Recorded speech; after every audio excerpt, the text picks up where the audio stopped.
Hi, this is Sandra Henry Stocker, author of the Unix as a Second Language blog on Network World. In this Linux tip, we take a look at the IOTop command, a useful command that allows us to monitor IO usage for our disks. Sudo privileges are, however, required, so I will have to use the sudo command, but since I've used sudo just a little while ago, I didn't need to enter my password again. Now you can see the display. All the processes are listed in IO usage order. So there's many using nothing right now.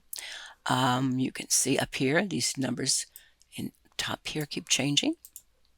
And the output is updated every few seconds or so. And you can see all these processes are being run by root. Then once in a while, there's one run by me, and it showed up there for a second or so. Anyway, the stats display IO activity, again, with the heaviest usages shown first, and the screen is updated fairly frequently. Well, that is your Linux tip for the IOTop command.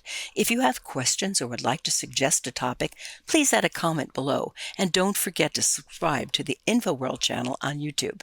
If you like this video, please hit the like and share buttons. For more Linux tips, be sure to follow us on Facebook, YouTube, and networkworld.com.